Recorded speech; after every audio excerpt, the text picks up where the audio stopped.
के आदेश से श्री इमरान प्रताप गढ़ी जी 3 मिनट विचार रखेंगे। माननीय इमरान प्रताप गढ़ी। धन्यवाद सभापति महोदय। हम करें बात दलीलों से तो रद्द होती है, उनके होठों की खामोशी भी सनद होती है। कुछ न कहने से भी छिन जाता है एजाज़े सुखन, जुल्म सहने से भी जालिम की मदद होती है। सभापति महोदय, मैं राष्ट्रपति के अभिभाषण पे अपने बात रखने के लिए खड़ा हुआ हूं। उस दिन देश की संसद के गलियारों में सरकार की तारीफ करती हुई महामहिम की आवाज गूंज रही थी, तो उधर मेरे कानों में हसदेव के जंगलों में आदिवासियों को जिंदगी देने वाले पेड़ों पर चलती हुई कुल्हाड़ी की आवाज गूंज रही थी।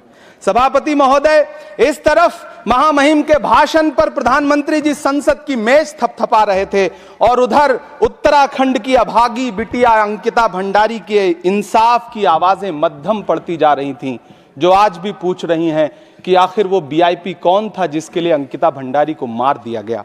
सभापति महोदय, इधर महामहिम सामाजिक न्याय की बात कर रही थीं और उधर उत्तराखंड के कोटद्वार में नफरती लोगों के खिलाफ एक बुजुर्ग को बचाने के लिए खड़ा हुआ दीपक, जो मोहब्बतों की रोशनी लेके खड़ा हुआ था, उसके खिलाफ कोटद्वार की पुलिस गंभीर धाराओं में एफआईआर दर्ज कर रही थी। और वो भी उस दिन हो रहा था जब उत्तराखंड के मुख्यमंत्री कोटद्वार में मौजूद थे।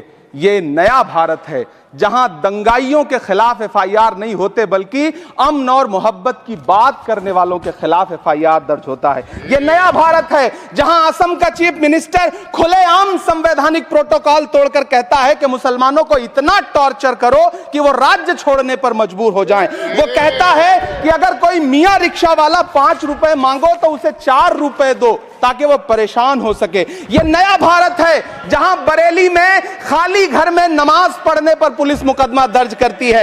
यह नया भारत है जहां क्रिसमस की तैयारी करते हुए ईसाइयों पर सरकार मुकदमा दर्ज करती है।